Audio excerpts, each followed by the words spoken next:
우리 옆에 계시는 분들과 함께 한번 인사 한번 나눠볼까요? 네. 인사말이 생각이 안 나면 제일 좋은 인사말 하나 가르쳐 드리겠습니다. 사랑하고 축복합니다. 네. 우리의 마음이 여기에 실리면 이것보다 더 좋은 인사말은 없습니다. 네. 요즘처럼 날씨가 추워지고 또 감기 환자들이 많잖아요. 이럴 때는 어떻게 인사하면 좋을까요? 건강하시기 바랍니다. 우리 한번 건강을 한번 축복하고 빌어줘 봅시다. 네. 우리가 이렇게 함께 나와서요, 교제하고 인사할 때 인사말도요, 머릿속에 생각하고 나와야 인사말이 나옵니다. 그리고 자주 인사해 봐야 인사말도 자연스럽게 나옵니다. 평소에 인사를 안 하면은요, 뭐라고 인사해야 되지? 그냥 고개만 끄덕거리고 눈만 깜빡거리고 끝나요. 그래서 우리가 자꾸 말로 표현하고 사랑을 표현하고 나누는 이런 과정들이 우리에게 꼭 필요하다라는 거 여러분 잊지 말고 마음에 새겼으면 좋겠습니다. 지난주 추수감사주일 때 가족이 함께 연합해서 예배하니까 참 좋았습니다. 그런데 그것보다 더 좋았던 것은 예배 후에 찬양 축제입니다, 여러분.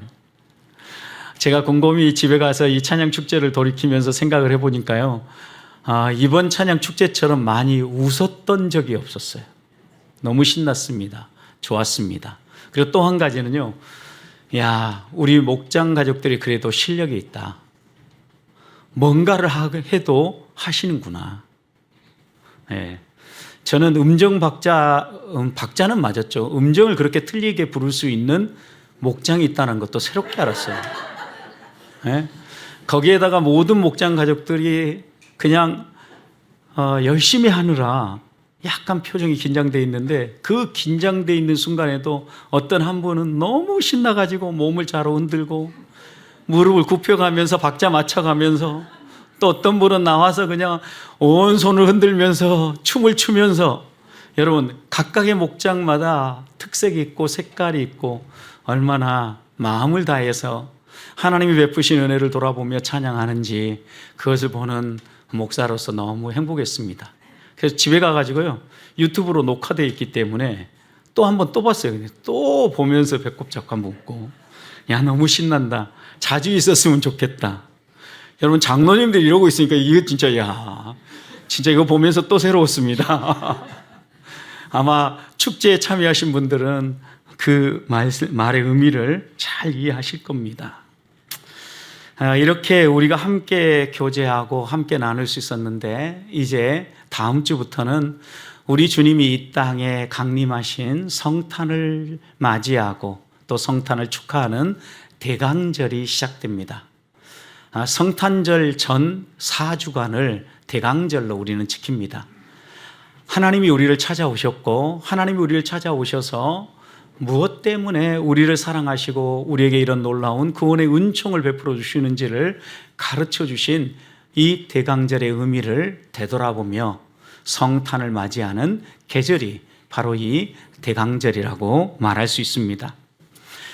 여러분, 세상의 어떤 신도 자기가 만든 피조물에게 먼저 찾아오시는 분은 없습니다. 그런데 우리 하나님은 우리를 창조하셨을 뿐만 아니라 우리를 먼저 찾아오셔서 항상 만나주시고 항상 우리를 위해서 일하십니다. 저는 하나님에 대해서 생각할 때 때로는 불편한 감정이 생길 때도 있습니다. 어떤 점에서냐면 하나님이 제게 요구하시는 게 너무 많은 것 같아요. 그래서 어떤 때는 막 지치기도 합니다. 지금 목소리가 좀 안 좋죠?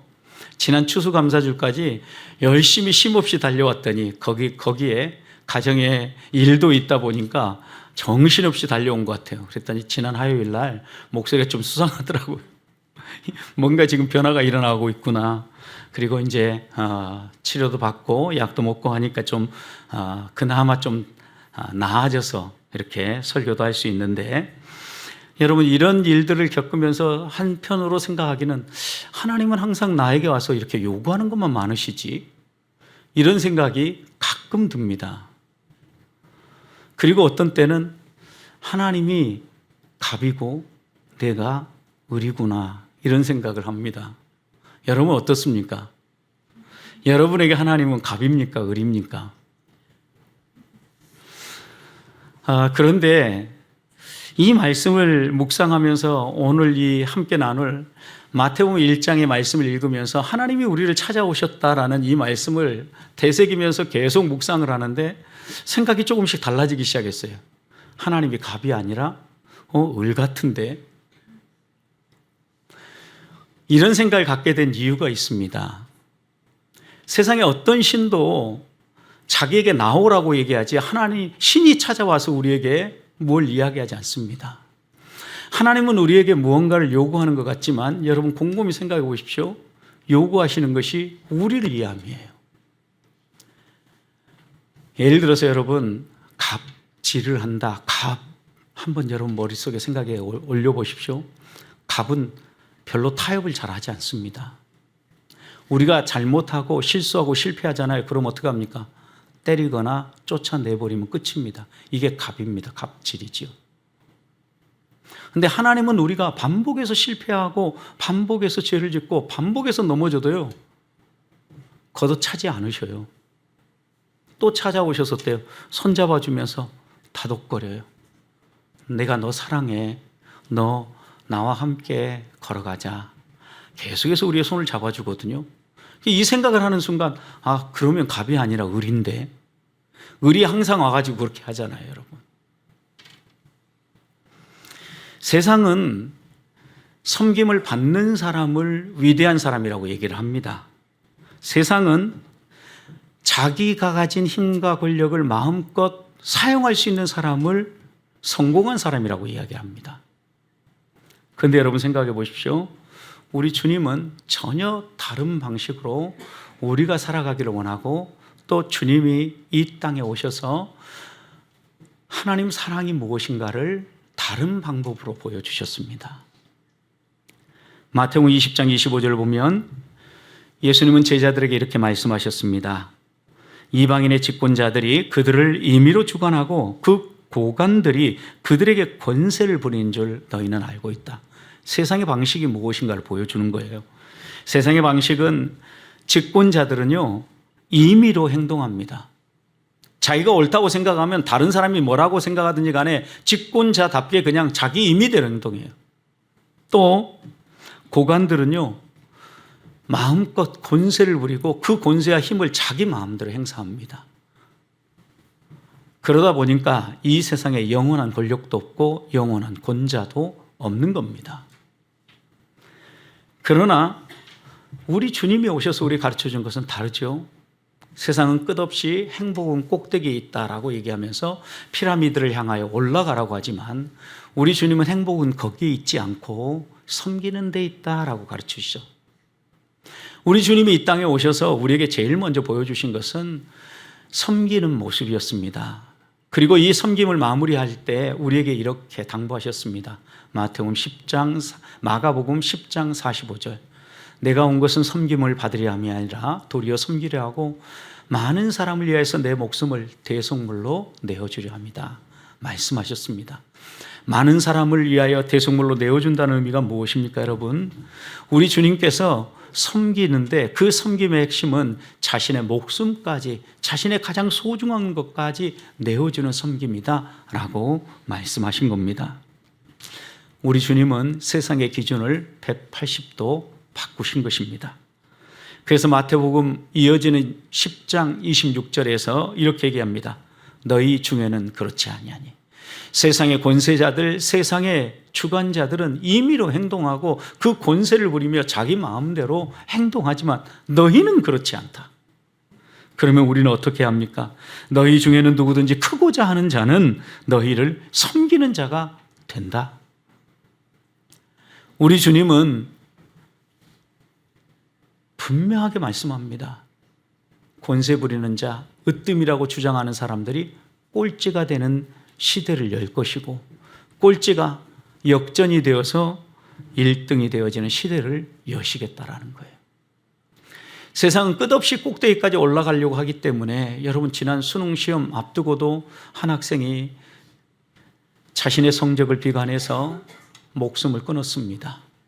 수능 이후에도 이렇게 갈등 가운데 자신의 생명을 포기하는 사람들이 하나 둘씩 있지 않습니까? 세상은 끝없이 꼭대기를 향해서 올라가고 그것이 성공하는 길이고 너가 다른 사람의 섬김을 받으며 살아가는 것이 성공한 거다. 너 섬기는 자 되면 바보다. 이렇게 이야기하는 것이죠. 그래서인지 철학자 플라톤도요. 우리가 누구를 섬겨야 한다면 어떻게 행복할 수 있겠는가?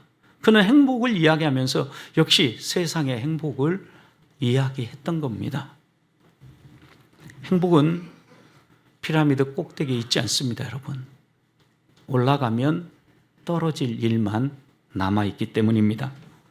우리 주님은 진정한 행복은 첫째가 아니라 섬기는 자가 행복한 사람이라고 분명히 말씀하면서 우리 주님은 자신의 목숨까지 대속물로 내어주면서 우리를 섬기셨습니다. 예수 그리스도 안에서 거듭남을 통하여서 풍성한 삶을 누릴 수 있는 길을 열어주신 것입니다. 그래서 종교개혁자들은 이 예수 그리스도를 믿고 의지하며 살아가는 구원받은 하나님의 백성의 특징을 순종이라고 보았습니다.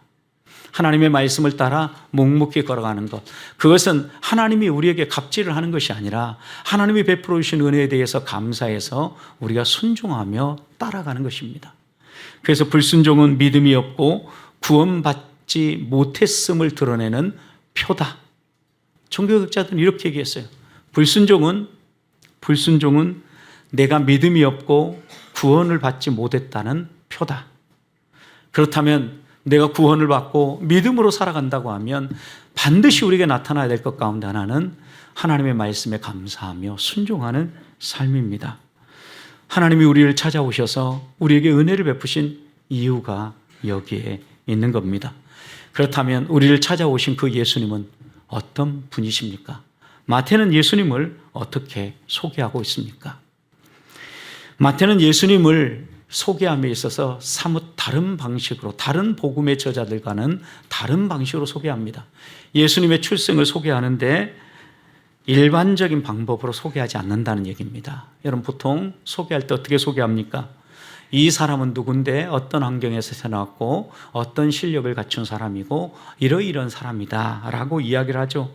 그리고 그 실력을 증명하기 위해서 그가 누구에서 배웠고 어떤 가문의 자제이고 또 누구인가에 대해서 자세히 설명하는 방식으로 소개를 합니다. 그런데 마태는 예수님을 소개하는데 마태복음 1장에서 아브라함과 다윗의 자손 예수 그리스도의 계보라 라고 얘기하면서 예수님을 소개하는데 계보, 족보를 가지고 소개를 합니다. 여러분, 족보를 가지고 자기를 소개하는 사람 만나면 어떻습니까, 여러분?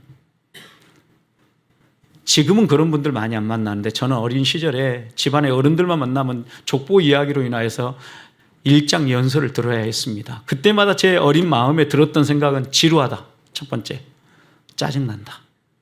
언제 이 도덕적 가르침이 끝나려나. 그 끝에는 항상 도덕적 가르침으로 만나거든. 너 이런 집안에 태어났으니까 너 이래야 돼라고 나오잖아요.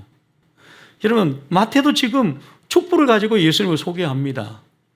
여러분, 성경 읽기로 마음 먹고 딱 신약 성경을 폈는데 마태복음 1장 1절 아브라함과 다윗의 자손 예수 그리스도의 계보다. 여기까지 좋았어요. 그랬더니 2절 읽으니까 아브라함이 이삭을 낳고 이삭은 누구를 낳고 누구는 누구를 낳고 이래요.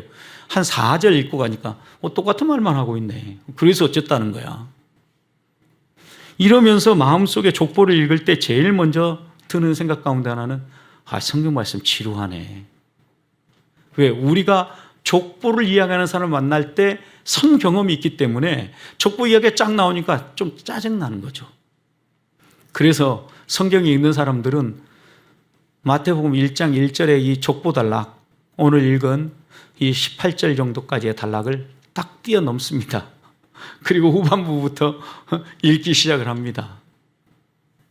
왜 그럴까요? 지루하기 때문에, 재미없다고 생각하기 때문에. 누가 누구를 낳고 누가 누구를 낳았다라는 이 족보가 별로 우리에게는 의미 없다고 생각합니다. 여러분, 그런데 마태는 예수님의 출생을 소개하면서 족보로 소개합니다. 이유가 있기 때문이겠죠. 자기가 쓰는 책을 열면서 족보로 이야기를 열었습니다. 분명히 여기에 담고 싶은 이야기가 있기 때문입니다. 적어도 족보로 예수님을 소개하고 있다는 것은 족보는요, 허구의 인물들에 대한 이야기가 아닙니다. 실존 인물들에 대한 이야기입니다. 그렇다면 예수님은 가상의 인물이라든가 허구적 인물이 아니라 역사상 실존했던 분이라는 것을 이 족보 이야기를 통하여 마태는 소개하고 싶었던 겁니다.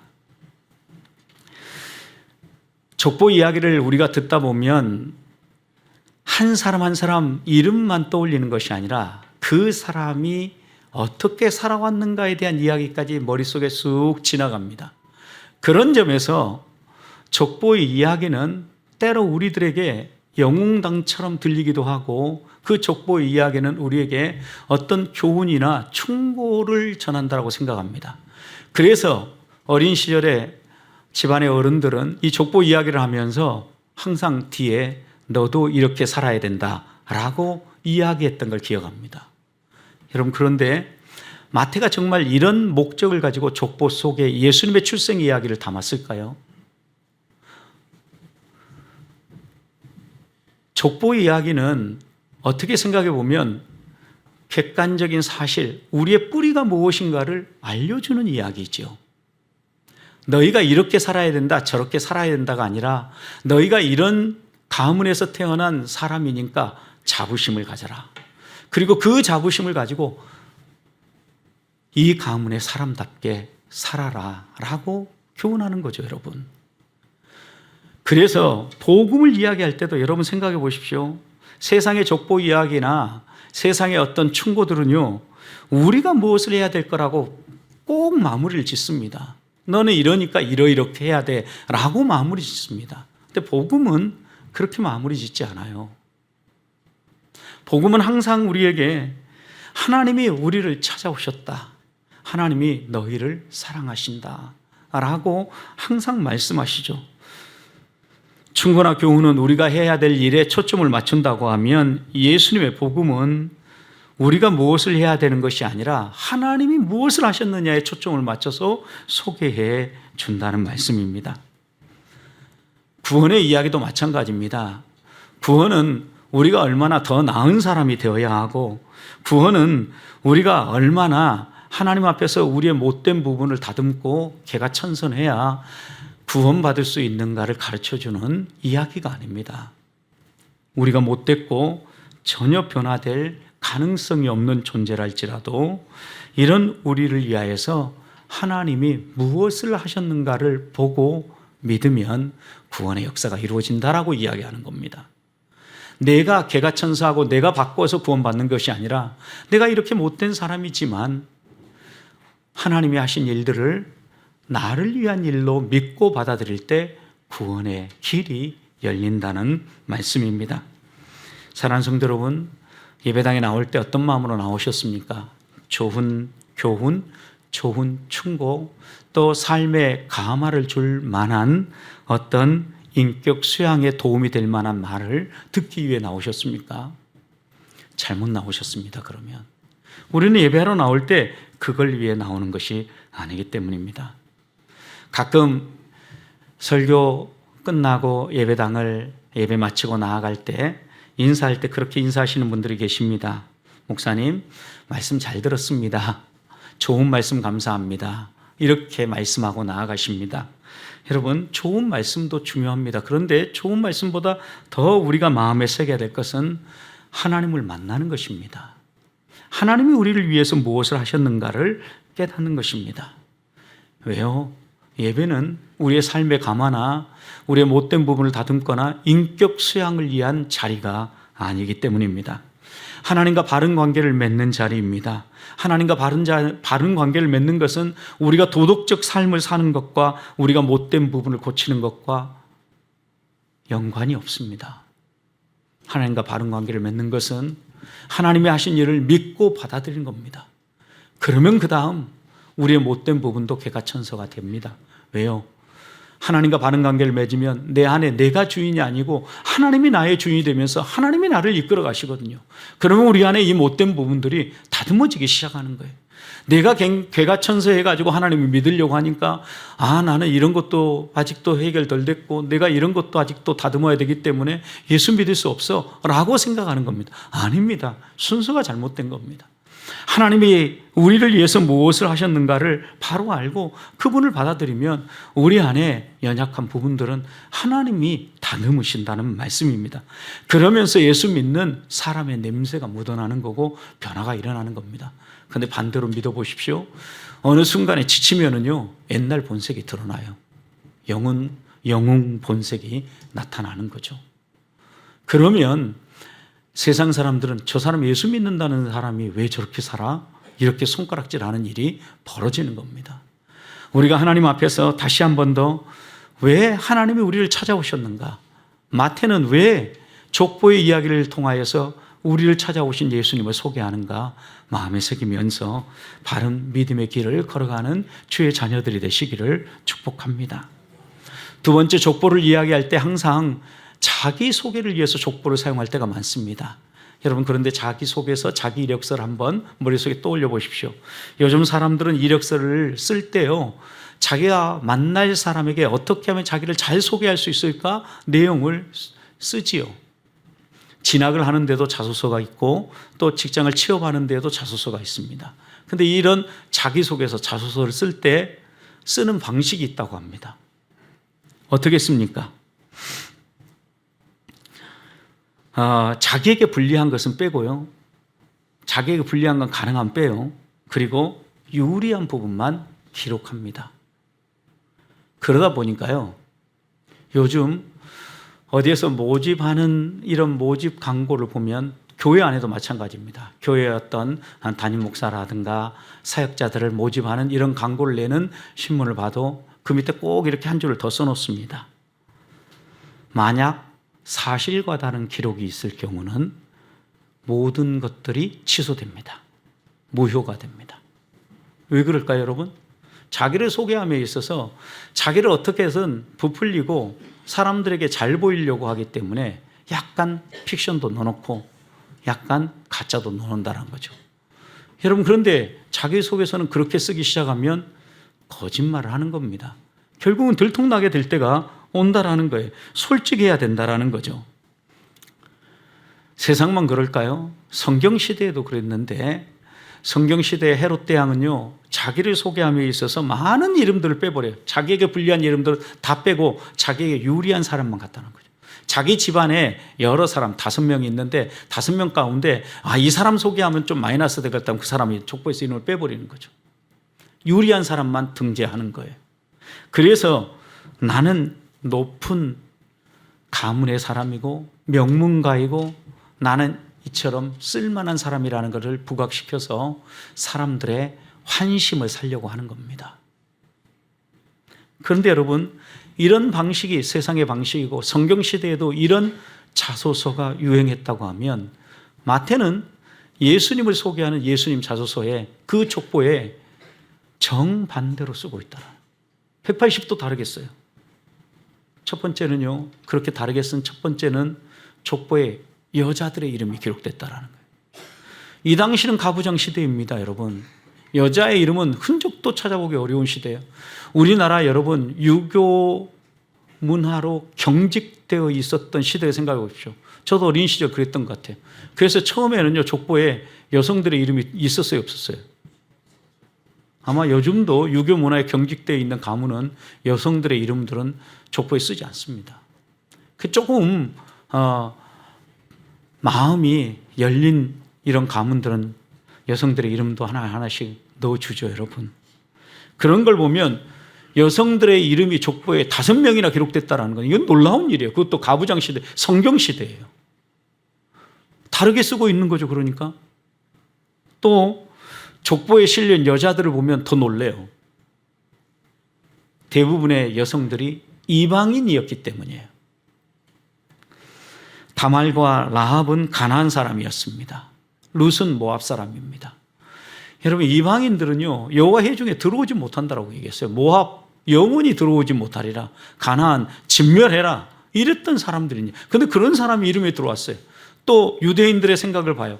이들은요, 이런 이방인들하고 접촉하면 자신들도 오염되고 더러워진다고 생각했어요. 여러분, 그런데 이방인의 여인들의 이름이 족보에 딱 기록됐어요. 이 족보는 어떻게 됐을까요? 이미 오염됐어요. 무효예요, 무효. 그런데 마태는 이런 방식으로 예수님을 소개하고 있다는 거예요.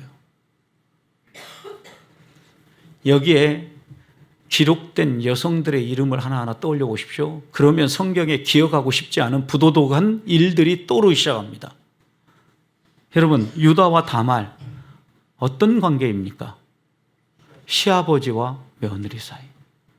그 사이에서 베레스와 세라를 낳았어요. 근친상간입니다. 역기능 가정입니다. 어떻게 생각해 보면 성경에 이런 이야기가 빠졌어야 될 것 같은데, 역기능 가정의 후손으로 예수님이 오셨다, 이렇게 소개하고 있는 거예요. 마태는. 라합이 누굽니까? 가나안 사람으로 부족해서도 그는 매춘하는 여인이었습니다. 그런 가문의 후손으로 예수님이 오셨다라는 거예요. 6절을 보십시오. 다윗은 우리아의 아내에게서 솔로몬을 낳았다라고 얘기합니다. 우리아의 아내 이름이 있습니까, 없습니까? 누굽니까? 밧세바죠. 그러면 다윗은 밧세바에게서 솔로몬을 낳고 이렇게 소개할 수도 있는데, 마태는 일부러 우리아의 아내에게서 했어요. 왜 그렇게 썼을까요, 여러분? 유부녀에게서 아들을 낳았다라는 거예요. 지금 분명하게 소개하고 있는 거죠. 밧세바라고 하면 우리가 그 밧세바를 소개하기 전에는 모르잖아요. 그런데 족보에다가 아예 확 새겨버렸어요. 뭐라고? 유부녀에게서 솔로몬을 낳았다. 다윗의 수치스러운 부분을 드러내고 있는 거예요. 예수님은 역기능적이고 치명적인 흠이 있는 가정에서 나셨다라고 우리에게 소개합니다. 왜 이렇게 소개할까요? 예수님은 어떤 특정 계층이나 특별한 사람을 위해서 이 땅에 찾아오신 게 아니라는 것을 분명하게 우리에게 말씀하고 있는 겁니다. 남녀노소 빈부귀천을 막론하고 모든 사람을 위한 구원자로 이 땅에 오셨음을 소개하고 있는 겁니다. 아무리 우리가 역기능적 가정에 있어도 치명적인 흠을 가진 가정이라 할지라도 바로 그런 우리들을 통하여서 예수님이 나셨고 그런 우리들을 위해서 예수님이 오셨다는 겁니다. 여러분, 이 말씀은 분명히 우리가 보여준 게 있어요. 세상의 족보, 세상의 이야기를 가지고 아무리 우리를 포장하고 아무리 얘기해도요, 부패한 인간에게서 나오는 것은요, 이런 죄들 뿐이라는 것을 교훈하고 있는 겁니다. 유대인들은 이런 부정한 사람들과 접촉하는 것도 싫어했지만 마태는 예수님을 소개함에 있어서 이런 부정한 사람들의 후손으로 오신 예수님을 소개함으로 예수님이 우리에게 가져올 진정한 평화와 진정한 구원은 사람들이 이야기하는 것과 다르다라는 것을 드러내 보이고 있는 겁니다. 유대인들은 부정한 사람들과 최대한 접촉하지 않고 자기의 거룩을 지키고 자기 가문의 명망과 자신의 실력을 잘 보존해야만 사람들에게 인정받고 떵떵거리며 살 수 있다라고 가르치고 이야기하지만, 우리 주님은 이런 흠 많고 역기능적 가정에서 태어나시면서 이런 가정들을 하나하나 건강하게 회복하고 계신다라는 거예요. 예수님의 거룩하심은 우리를 만지고 우리 안에 들어오셔서 우리를 변화시키는 힘이라는 거예요. 우리는 부패하고 오염되어져서 한없이 역기능적으로 사람들에게 자랑할 만한 것이 없는 이런 아픔 가운데로 나아갈 수밖에 없는 인생이지만, 이런 우리를 찾아오셔서 이제는 그런 모든 부분까지 열어놓고 소개해도 하나님이 우리를 이렇게 바꿔놓으셨습니다. 자랑할 수 있는 그런 가문으로, 그런 사람으로 우리를 바꾸어 가신다는 말씀입니다. 예수님이 흠없는 우리를 찾아오신 이유를 이사야 선지자는 이사야 1장 18절에서 이렇게 소개합니다. 오라, 우리가 서로 변론하자. 너희 죄가 주홍 같을지라도 눈과 같이 이어질 것이요 진홍같이 붉을지라도 양털같이 희리라. 우리를 만지시고 우리와 함께 하시면서 깨끗하게 하기 위해서 우리를 찾아오셨다라는 말씀입니다. 사랑하는 성도 여러분, 하나님의 은혜 없이 살아갈 수 있는 사람은 아무도 없습니다. 우리는 오염되어 있기 때문입니다.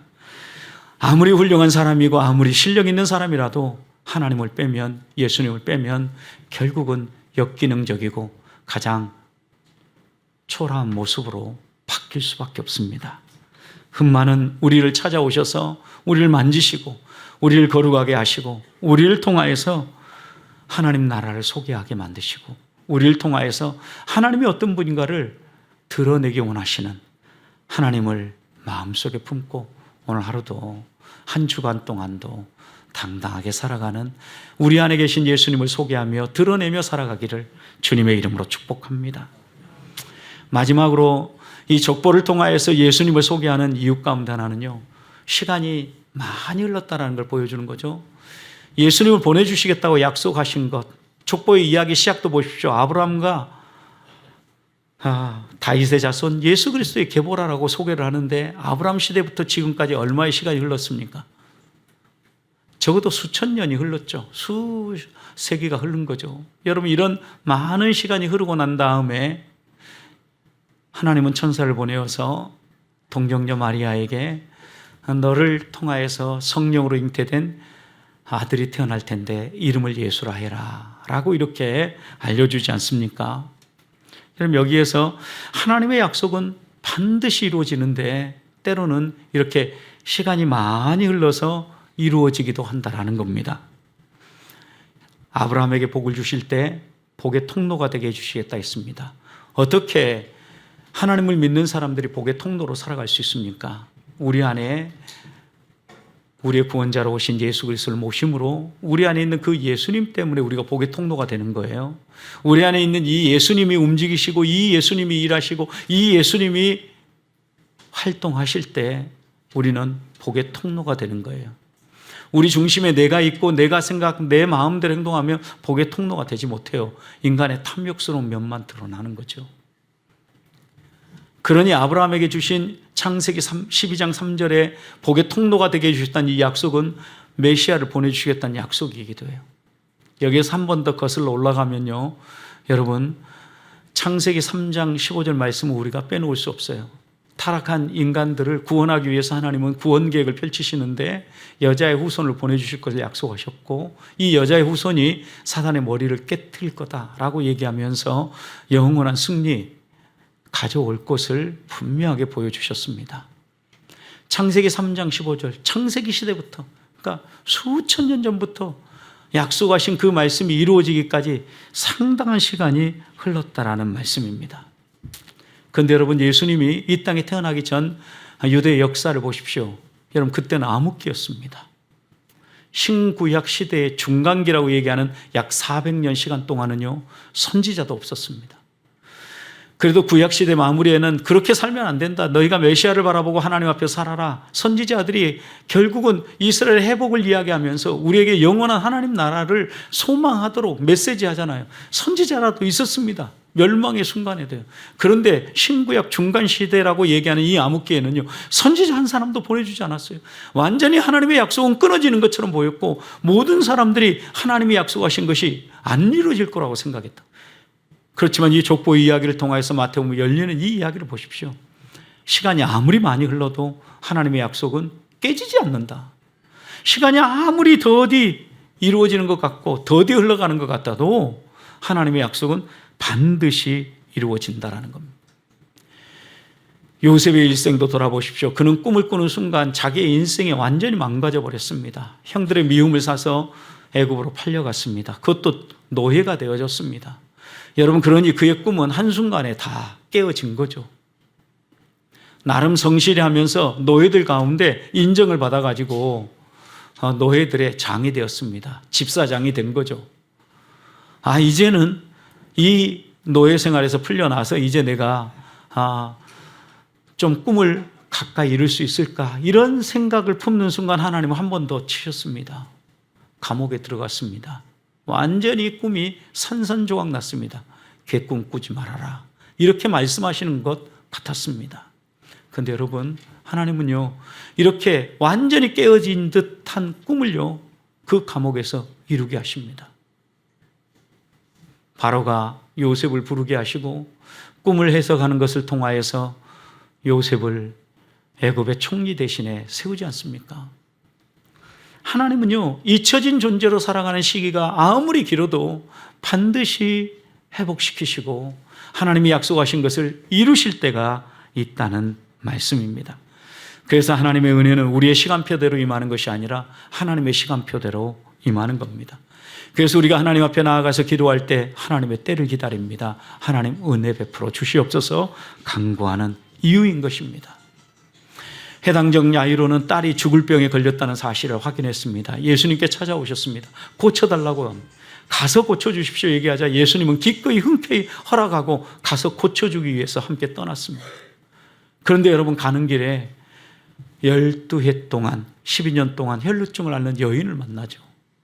그 여인을 만나서 치료하고 또 그 여인과 대화하는 중에 해당장은 소식을 하나 받습니다. 딸이 죽었다는 소식입니다. 얼마나 마음이 아팠을지 모릅니다. 예수님이 좀 빨리 갔으면 나을 수 있을 텐데 왜 이렇게 지체하셔가지고 그 혈루증을 앓는 여인보다 더 급한 사람이 있는데 왜 하나님은 이렇게 예수님은 이렇게 지체하실까? 원망스럽기도 했을 겁니다. 해당장 야이로가 딸이 죽었다는 이야기를 하고 더 이상 이제 갈 필요가 없습니다 라는 전달을 할 때 예수님은 뭐라고 얘기합니까? 믿기만 해라. 믿기만 해라. 이미 출발할 때 주님은 말씀하셨거든요.